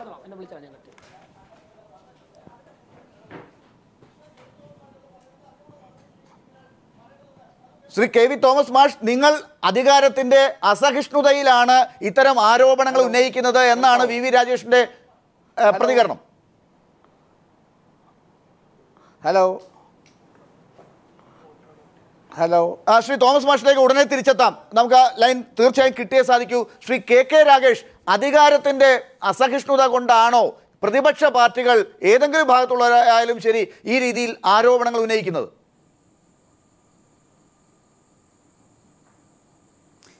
ഈ വി രാജേഷ് പറയുന്ന വാദത്തിന് ഓരോന്നോരോന്നായി വേണമെങ്കിൽ ഞാൻ മറുപടി പറയും. അദ്ദേഹം പറയുന്നത് ജൻധൻ യോജനയുടെ പേരിൽ ഇവിടെ ഒരുപാട് അക്കൗണ്ടുകൾ തുടങ്ങിയതാണ്. എന്തായിരുന്നു പ്രധാനമന്ത്രി പറഞ്ഞത്? അധികാരത്തിൽ വരുന്നതിന് മുമ്പേ അദ്ദേഹം പറഞ്ഞത് വിദേശ ബാങ്കുകളിൽ കെട്ടിക്കിടക്കുന്ന കോടാനുകോടി രൂപയുടെ കള്ളപ്പണം രാജ്യത്തേക്ക് കണ്ടുകെട്ടി ഇങ്ങോട്ടേക്ക് കൊണ്ടുവരുമെന്നും ഓരോ കുടുംബത്തിനും 15 ലക്ഷം മുതൽ 20 ലക്ഷം വരെ അവരുടെ അക്കൗണ്ടിൽ പണമെത്തിക്കുമെന്നായിരുന്നു പ്രസംഗിച്ചത്. അത് മറന്നു പോകരുത്. എന്നിട്ട് ഒരു ഉറുപ്പില്ലാത്ത ബാങ്ക് അക്കൗണ്ട് നൽകി അതോടുകൂടി രാജ്യ സമൃദ്ധിയിലേക്കാണ് പോകുന്നത് എന്നൊക്കെ പ്രസംഗിക്കുന്നത് വളരെ വളരെ വളരെ ലളിതമായ ഭാഷയിൽ പറഞ്ഞാൽ അതിന് വിശേഷിപ്പിക്കേണ്ട എന്താണെന്ന് എനിക്കറിയില്ല. അതുകൊണ്ട് മാത്രം ഞാൻ പറയുന്നില്ല. അങ്ങേയറ്റം തരംതാണ ഒരു പ്രചരണം മാത്രമാണത്. അതോടൊപ്പം തന്നെ ഇപ്പോൾ പശ്ചിമ ബംഗാളിനെ കുറിച്ച് അദ്ദേഹം പറയുകയുണ്ടായി. താങ്കൾ നോക്കൂ, ഇന്ത്യയിലെ മറ്റ് സംസ്ഥാനങ്ങളെ പോലെ വളരെ സംസ്ഥാനങ്ങളിൽ നിന്ന് വ്യത്യസ്തമായി വളരെ പിന്നോക്കം നിൽക്കുന്ന സംസ്ഥാനമായിരുന്നു പശ്ചിമ ബംഗാൾ. പശ്ചിമ ബംഗാൾ കാർഷിക മേഖലയിൽ ഇന്ത്യയിൽ ഉൽപ്പാദിപ്പിക്കുന്ന കാർഷിക ഉൽപ്പന്നങ്ങൾ താങ്കൾ നോക്കുക. അതിൽ 1ാം സ്ഥാനത്തോ 2ാം സ്ഥാനത്തോ 3ാം സ്ഥാനത്തോ ആണ് പശ്ചിമ ബംഗാളിൽ ഉൽപ്പാദിപ്പിക്കുന്ന കാർഷിക ഉൽപ്പന്നങ്ങളുടെ നില. വലിയ മുന്നേറ്റം ഉണ്ടാക്കിയിട്ടുള്ള സംസ്ഥാനമാണ്. അതൊന്നും മറച്ചു കളയണ്ട. പിന്നെ പറയുന്ന കാര്യം എന്താ, ഈ സ്വച്ഛ ഭാരതം, അതാണ് ഇന്നത്തെ പ്രധാനമന്ത്രിയുടെ പ്രസംഗത്തിൽ വന്നിട്ടുള്ള ഒരു പ്രധാനപ്പെട്ട കാര്യം. ഞാൻ ചോദിക്കട്ടെ, കേരളത്തിലെ ജനങ്ങളോട് സ്വച്ഛ ഭാരതം എന്ന് പറയുന്ന ഒരു വാക്ക് ഉപയോഗിക്കേണ്ട കാര്യമുണ്ടോ മലയാളിയോട്? തീർച്ചയായും ഇന്ത്യയിലാകെ ടോയ്ലറ്റ് ഇല്ലാത്തതിൻ്റെ പ്രശ്നം ഉൾപ്പെടെയുള്ള പ്രശ്നങ്ങൾക്ക് പരിഹാരം കാണുന്നത് നല്ലത് തന്നെയാണ്, അതിലൊരു സംശയമില്ല. പക്ഷേ കേരളത്തിനെ സംബന്ധിച്ചിടത്തോളം അതൊരു പുതുമയുള്ള കാര്യമല്ല. ഇപ്പോൾ കഴിഞ്ഞ ദിവസം പാർലമെൻറ്റിൽ നൽകിയിട്ടുള്ള ഒരു ഉത്തരത്തിൽ പറയുന്നത് ഇന്ത്യ രാജ്യത്ത് കക്കൂസ് ഇല്ലാത്ത ടോയ്ലറ്റ് ഇല്ലാത്ത സംസ്ഥാനങ്ങളാണ് മഹാഭൂരിപക്ഷവും. എന്നാൽ കേരളത്തിൻ്റെ അവസ്ഥ എന്താണെന്നറിയോ? കേരളത്തിൽ 96% ടോയ്ലറ്റ് ഉണ്ട്, 4% ഇല്ലാണ്ടുള്ളൂ. എന്നാൽ അതിന് തൊട്ട് താഴെ നിൽക്കുന്നത് ഹരിയാനയാണ്, 83%. എന്നാൽ ഗുജറാത്ത് ഉൾപ്പെടെ BJP ഭരിക്കുന്ന സംസ്ഥാനങ്ങളെക്കുറിച്ചാണ് ഞാൻ പറയുന്നത്. രാജസ്ഥാനായാലും മധ്യപ്രദേശ് ആയാലും ഛത്തീസ്ഗഡ് ആയാലും ഗുജറാത്ത് ആയാലും മഹാരാഷ്ട്ര ആയാലും ഇവിടെയെല്ലാം 70% മേലെ ആളുകൾക്ക് ടോയ്ലറ്റ് പോലും ഇല്ല എന്നുള്ള വളരെ ദയനീയമായ അവസ്ഥ നിലനിൽക്കുന്നത് രാജേഷ് ഓർക്കുക. അവിടെ സ്വച്ഛ ഭാരത് എന്നൊക്കെ പറഞ്ഞാൽ ആളുകൾ കേൾക്കുമെന്നുള്ള കാര്യത്തിൽ യാതൊരു സംശയവുമില്ല, അത് കേൾക്കും. അതോടൊപ്പം തന്നെ മലം ചുമക്കുന്ന മനുഷ്യർ, രാകേഷ് ഇപ്പൊ ചൂണ്ടിക്കാട്ടിയതുപോലെയുള്ള അവസ്ഥയുള്ളപ്പോഴാണോ രാജ്യം ഭരിക്കുന്ന ഈ പാർട്ടി വിമുക്ത ഭടന്മാരുടെ കാര്യത്തിൽ ഇങ്ങനെ വാഗ്ദാനങ്ങൾ നൽകുന്നത്? അതല്ലെങ്കിൽ മറ്റു വലിയ വലിയ തോമസ് മാഷിന് കേൾക്കാം, തോമസ് മാഷിലേക്ക് വരാം. അതിനു മുമ്പ് ശ്രീ PV തോമസ്, ഇങ്ങനെ വലിയ വാഗ്ദാനങ്ങൾ BJP രാജ്യം ഭരിച്ചുകൊണ്ട് നൽകുന്നത് അവർ ഭരിക്കുന്ന സംസ്ഥാനങ്ങളിൽ പോലും കാര്യങ്ങൾ ചെയ്യാൻ പറ്റാതെയാണ് എന്നാണ് വിമർശനം. ആ രീതിയിൽ ഇനിയും കാര്യങ്ങൾ മുന്നോട്ട് കൊണ്ടുപോകാൻ അധികം പറ്റില്ല എന്നാണോ വിമുക്ത ഭടന്മാർ കൂടെ ഉണ്ടായിരുന്നവർ പോലും സമരവുമായി രംഗത്തിറങ്ങുന്നതിൽ നിന്ന് മനസ്സിലാക്കേണ്ടത്? ഇനി ഇത്തരം വലിയ സംഘർഷങ്ങൾ കാണാൻ പോവുകയാണോ ഡൽഹി?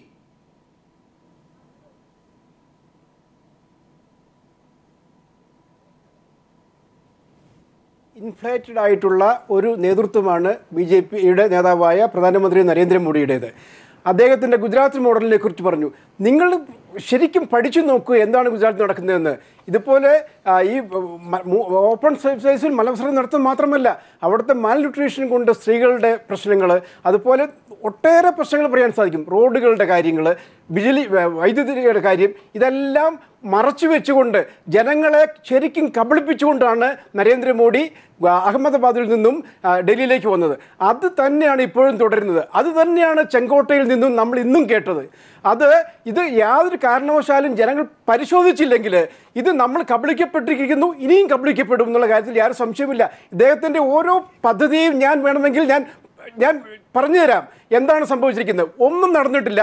അദ്ദേഹത്തിന് ഉദ്ദേശശുദ്ധി ഉണ്ടായിരിക്കാം, പക്ഷേ ആ ഉദ്ദേശശുദ്ധിക്ക് അപ്പുറം അദ്ദേഹം അധികാരം പിടിച്ചെടുക്കാൻ വേണ്ടിയിട്ട് കുറേ പാഴായിട്ടുള്ള മുദ്രാവാക്യങ്ങൾ മുഴക്കി. ഇന്ന് പറഞ്ഞിരിക്കുന്ന മുദ്രാവാക്യം എന്താണ്?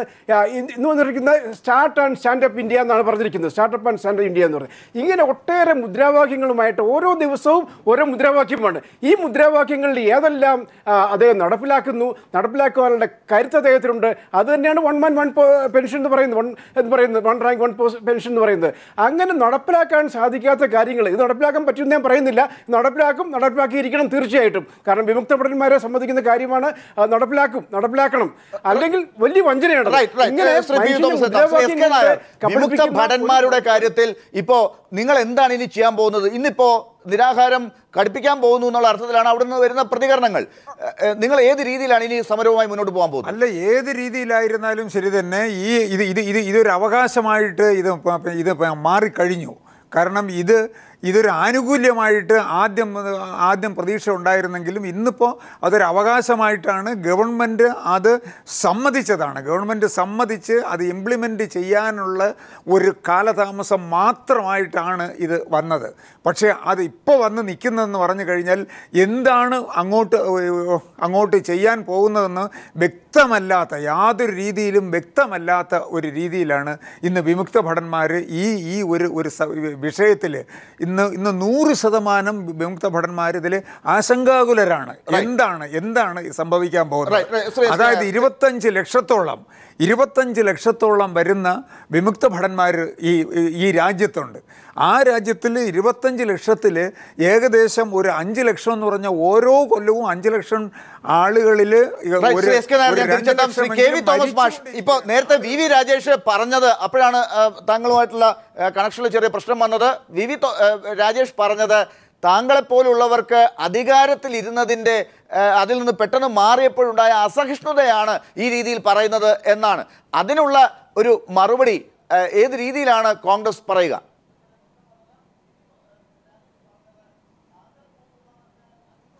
കോൺഗ്രസ് സ്വതന്ത്ര ഇന്ത്യയുടെ 68 വർഷത്തിൽ 58 വർഷക്കാലം ഈ രാജ്യം ഭരിച്ച പാർട്ടിയാണ്. ഞങ്ങൾ അധികാരത്തിലിരിക്കുകയും അധികാരത്തിൽ നിന്ന് പുറത്തു പോവുകയും ചെയ്തിട്ടുണ്ട്. അധികാരം മാത്രമല്ല കോൺഗ്രസിൻ്റെ കാഴ്ചപ്പാട്. പക്ഷേ ഞങ്ങൾ പ്രതിപക്ഷത്തിരുന്നാൽ ഉത്തരവാദിത്തമുള്ളൊരു പ്രതിപക്ഷം എന്ന നിലയിൽ പ്രവർത്തിക്കും. ഞങ്ങൾ പ്രതിപക്ഷം എന്ന നിലയിൽ ഈ ഗവൺമെൻറ് ചെയ്യുന്ന തെറ്റുകൾ ചൂണ്ടിക്കാണിച്ചാൽ എന്താ ഇത്ര വിമ്മിഷ്ടം? എന്താ ഗവൺമെൻറ് ഈ തവണ ഹൗസ് ബോയ്ക്കോട്ട് ഞങ്ങളല്ല, പ്രധാനമന്ത്രിയാണ്.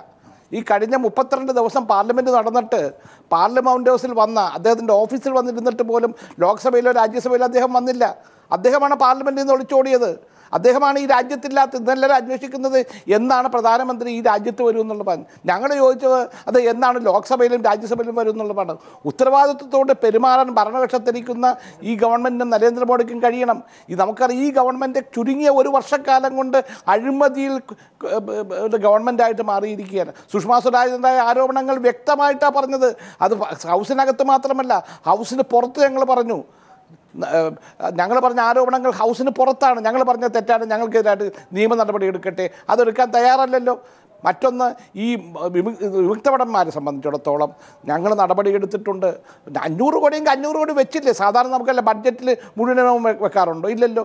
500 കോടി വെച്ച് ആ പദ്ധതി മുന്നോട്ട് പോകുമ്പോൾ പൈസ വേണമെങ്കിൽ വേറെ കൂടെ, അതിനാണല്ലോ അഡീഷണൽ ബഡ്ജറ്റ് വെക്കുന്നത്. ഇവരെന്ത് ചെയ്തു? ഈ 1.5 വർഷമായിട്ട് എന്ത് ചെയ്തു? 1 രൂപ മാറ്റി വെച്ചിട്ടുണ്ടോ? ഇനി എന്നും നടപ്പിലാക്കും എന്ന് നമ്മുടെ പ്രിയപ്പെട്ട പ്രധാനമന്ത്രിക്ക് ഈ വിമുക്ത ഭടന്മാരോട്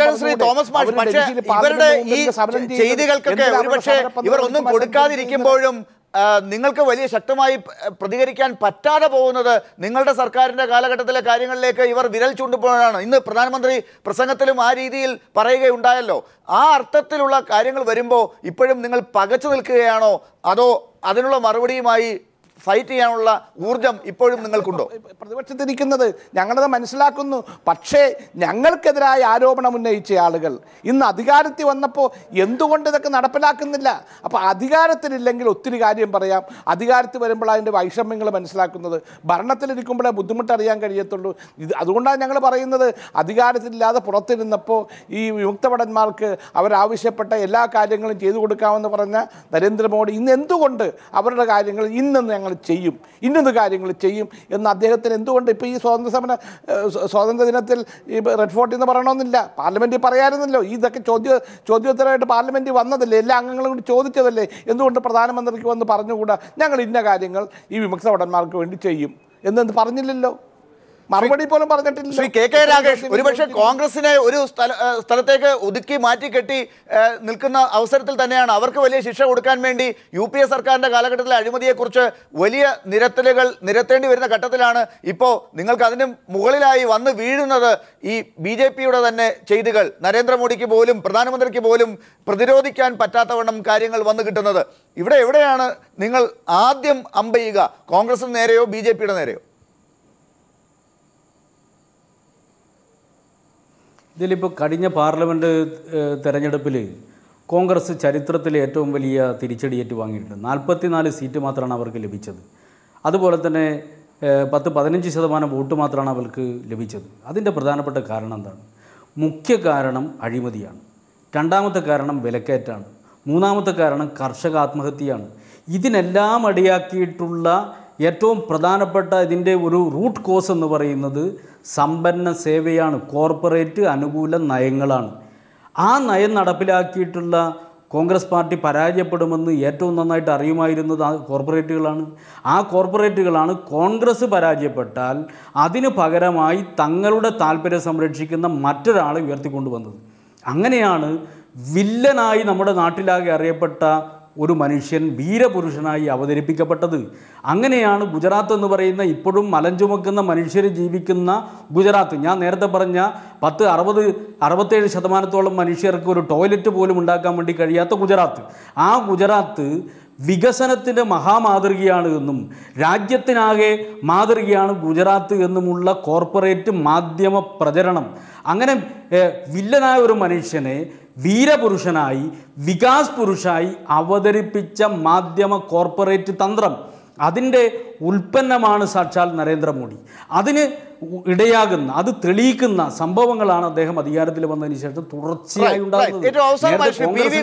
ഈ കാര്യങ്ങളെല്ലാം വിലയിരുത്തുമ്പോൾ സ്വാതന്ത്ര്യത്തിന്റെ 69ാം പിറന്നാൾ ആഘോഷിക്കുന്ന ഈ ഘട്ടത്തിൽ പ്രധാനമന്ത്രിയുടെ പ്രസംഗം കേട്ട് നമുക്ക് ഇങ്ങനെ ഒരു ചർച്ചയുമായി മുന്നോട്ട് പോകേണ്ടി വരുമ്പോൾ ഇവിടെ കഴിഞ്ഞ സർക്കാരിൻ്റെ ചെയ്തികൾക്ക് അവർക്ക് ശിക്ഷ കിട്ടി. ഇപ്പോൾ നരേന്ദ്രമോദിയും സോഷ്യൽ മീഡിയയും മറ്റ് മാധ്യമങ്ങളും ഉപയോഗിച്ച് ഈ രീതിയിൽ കാര്യങ്ങൾ മുന്നോട്ട് കൊണ്ടുപോകാനുള്ള ശ്രമമാണെങ്കിൽ നാളെ ഇതാ ഗൾഫിലേക്ക് പോകുന്നു. അവിടെ BK ഷെട്ടിയെ പോലെയുള്ള ആളുകളാണ് അതിൻ്റെ പരിപാടികൾ ഓർഗനൈസ് ചെയ്യുന്നത്. ഇങ്ങനെ നരേന്ദ്രമോദി പുതിയ പുതിയ മാജിക്കുകൾ മീഡിയയിലൂടെ കാണിക്കുമ്പോൾ അത് ഏത് രീതിയിലായിരിക്കും പുതിയ ഇന്ത്യയിലെ തലമുറ ഏറ്റെടുക്കുക, അതിന് അവർക്ക് വേണ്ട രീതിയിൽ ഉത്തരങ്ങൾ നൽകുക?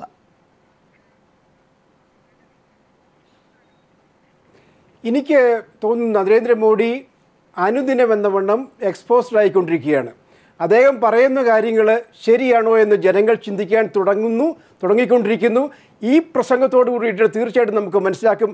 അദ്ദേഹം പറഞ്ഞു കാസ്റ്റിസം, അതുപോലെ തന്നെ കമ്മ്യൂണലിസം, ഇതൊക്കെ വലിയ മോശമാണെന്ന് അദ്ദേഹം പറയുന്നു. പക്ഷേ അതിന് ഇന്ത്യയിൽ സ്ഥാനമില്ലെന്ന് അദ്ദേഹം പറയുന്നു. പക്ഷേ എന്താണ് അദ്ദേഹം ചെയ്തുകൊണ്ടിരിക്കുന്നത്? അദ്ദേഹം ഇതിനെതിരായിട്ട് എന്ത് ചെയ്തു?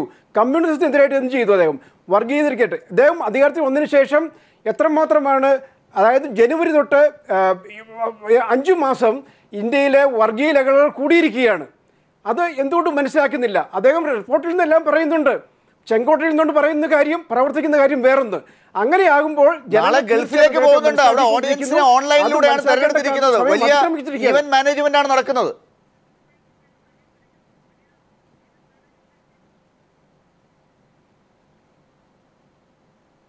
Shri BV Thomas. അതെ, തീർച്ചയായിട്ടും. അപ്പോൾ ഇതെല്ലാം ഒരു ബിൽഡപ്പ് മാത്രമാണ്. അദ്ദേഹത്തിനൊരു ഇന്റർനാഷണൽ ഓഡിയൻസ് ഉണ്ട്.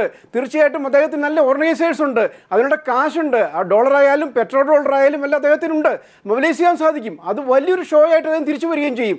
പക്ഷേ അതുകൊണ്ടൊന്നും അദ്ദേഹത്തിൻ്റെ ഒരു കറയും കഴുകിക്കളയാൻ പറ്റുകയില്ല. അറിയാവുന്ന ജനങ്ങൾക്ക് തീർച്ചയായിട്ടും അറിയാം, അദ്ദേഹം അനുദിനം എന്ന വണ്ണം ഭരണത്തിൻ്റെ ഓരോ ദിവസവും സ്വയമായിട്ട് എക്സ്പോസ്ഡ് ആയിക്കൊണ്ടിരിക്കുകയാണ്. അതുകൊണ്ടാണ് അദ്ദേഹം പറയുന്നതിനെ ഇനി ആൾക്കാർ വിശ്വസിക്കൂ എന്നുള്ള കാര്യത്തിൽ എനിക്ക് സംശയമുണ്ട്. നായർ, നമുക്ക് ഈ ചർച്ച അവസാനിപ്പിക്കുന്നതിന് മുമ്പായി എന്തായാലും ഈ പറഞ്ഞ അർത്ഥത്തിൽ ഇന്റർനാഷണൽ ഓഡിയൻസിന്റെ മുമ്പിലേക്കാണ് നരേന്ദ്രമോദി ഇപ്പോൾ നമ്മുടെ രാജ്യത്തെ ഓഡിയൻസിനെയും വോട്ടർമാരെയും കടന്ന് എത്തുന്നത്. അവരുടെ വാക്കുകൾക്കും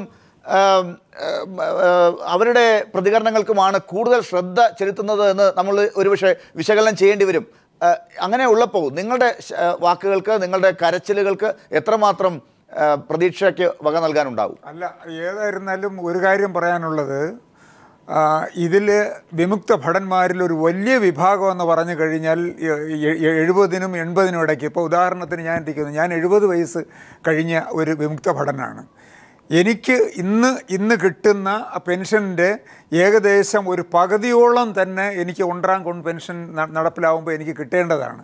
പക്ഷേ എന്നെ മാതിരി എത്രയോ പേര്, ഒരു 1000 പേരെങ്കിലും ഒരു ദിവസം ഈ നമ്മുടെ ഭാരതത്തിൽ വിമുക്ത ഭടന്മാർ മൺമറഞ്ഞുകൊണ്ടിരിക്കുകയാണ്. അവർക്ക് ഒരു നീതി എന്ന് പറയുന്നത്, നീതി നിങ്ങൾ ഡിലേ ചെയ്യുന്നത്, ഏതെങ്കിലും ഒരു ജസ്റ്റിസ് ഡിലേ ചെയ്യുന്ന പറഞ്ഞാൽ ഒരു നീതി നിഷേധിക്കുന്നതിന് തുല്യമാണ്. Right. Shri K Ragesh, Shri S K Nair ഇപ്പൊ പറഞ്ഞതുപോലെ അതാണോ ഭരണകർത്താക്കൾ പ്രതീക്ഷ അർപ്പിച്ചിരിക്കുന്നത്? കുറെ പേരെങ്കിലും കുറച്ചു കാലം മുന്നോട്ട് പോയാൽ ഉണ്ടാവില്ലല്ലോ, ബാക്കിയുള്ളവർക്ക് കൊടുത്താൽ മതിയല്ലോ എന്നുള്ള ഒരു വലിയ ഒരിക്കലും നടക്കാൻ പാടില്ലാത്ത ചിന്തയാണോ ഭരണകർത്താക്കളുടെ മുന്നിൽ ഉള്ളത്? അവസാനമായി വളരെ ചുരുങ്ങിയ സമയത്തിൽ യഥാർത്ഥത്തിൽ ഗവൺമെൻറ്റിൻ്റെ പിന്തുണ വേണ്ടുന്ന വിഭാഗങ്ങളെ സഹായിക്കാതിരിക്കുകയും കോർപ്പറേറ്റുകളെ സേവിക്കുകയും ചെയ്യുന്ന ഒരു സമീപനമാണ് നരേന്ദ്രമോദി ഗവൺമെൻറ് സ്വീകരിച്ചു കൊണ്ടിരിക്കുന്നത്. താങ്കൾ കുറച്ച് നേരത്തെ പറയുകയുണ്ടായി ഇപ്പോൾ ഗൾഫ് സന്ദർശനത്തെ സംബന്ധിച്ച്. നേരത്തെ അമേരിക്കയിൽ അദ്ദേഹം സന്ദർശനം നടത്തിയപ്പോൾ മാഡിസൺ സ്ക്വയർ മോഡി സ്ക്വയറായി മാറി എന്ന് പറഞ്ഞുകൊണ്ടാണ് നമ്മുടെ രാജ്യത്തെ മാധ്യമങ്ങളെല്ലാം ആ വാർത്ത റിപ്പോർട്ട് ചെയ്തത്. പക്ഷേ അന്ന് യഥാർത്ഥം ചെയ്തെന്താ? നമ്മുടെ പേറ്റൻറ്റ് നിയമത്തിലെ സുപ്രധാനമായ വകുപ്പുകൾ നമ്മുടെ രാജ്യത്ത് മാത്രമല്ല ലോകത്തിലാകെ ഇന്ത്യ ചുരുങ്ങിയ വിലക്ക് മരുന്ന് ഉൽപ്പാദിപ്പിച്ച് നൽകുന്നതിനിടയായിട്ടുള്ള നമ്മുടെ ഏറ്റവും സുപ്രധാനമായ പേറ്റൻറ്റ് വ്യവസ്ഥകളുണ്ട്. അത് 3D വ്യവസ്ഥയായാലും ശരി, അതുപോലെ തന്നെ കമ്പൽസറി ലൈസൻസിങ് വ്യവസ്ഥയായാലും ശരി, ഈ രണ്ട് വ്യവസ്ഥകളും ഇല്ലാതാക്കണമെന്നുള്ളത് അമേരിക്കൻ മരുന്ന് കമ്പനികളുടെ ഫൈസർ പോലുള്ള വൻകിട ഭീമന്മാരുടെ നിരന്തരമായ ആവശ്യമായിരുന്നു. അവരുമായി ചർച്ച ചെയ്തുകൊണ്ട് ഈ വ്യവസ്ഥകൾ ഒഴിവാക്കുന്നതിന് വേണ്ടി സൺഫാർമ ഉൾപ്പെടെയുള്ളവരാണ് അത് സ്പോൺസർ ചെയ്തതെന്ന് ഓർക്കണം ആ പരിപാടി. ആ വ്യവസ്ഥകൾ ഇല്ലാതാക്കുന്നതിന് വേണ്ടിയുള്ള തീരുമാനം, അതിന്റെ ഭാഗമായി ഒരു ജോയിന്റ് കമ്മിറ്റി ഉണ്ടാക്കിയായിരുന്നു അന്ന് ചെയ്തത് എന്ന് താങ്കൾ ഓർക്കണം. ഇപ്പോഴും പല കോർപ്പറേറ്റുകൾക്ക് വേണ്ടിയാണ് കാര്യങ്ങൾ ചെയ്യുന്നത് എന്നാണ് ശ്രീ കെ രാഗേഷ് പറയുന്നത്. ഇതാണോ ഇന്ന് സ്വാതന്ത്ര്യ ദിനത്തിൽ നമ്മൾ ചർച്ച ചെയ്യാൻ ഉദ്ദേശിച്ചതും? ആ അർത്ഥത്തിലേക്ക് ചർച്ച പോയത് എന്തുകൊണ്ടാണെന്ന് ഭരിക്കുന്ന സർക്കാരും ആലോചിക്കേണ്ടതാണ്. വളരെ നന്ദി ഈ ചർച്ചയിൽ പങ്കെടുത്തതിന് Shri K V Thomas, Shri K Ragesh, Shri V Rajesh, Shri P V Thomas, ഒപ്പം ശ്രീ എസ് കെ നായർ.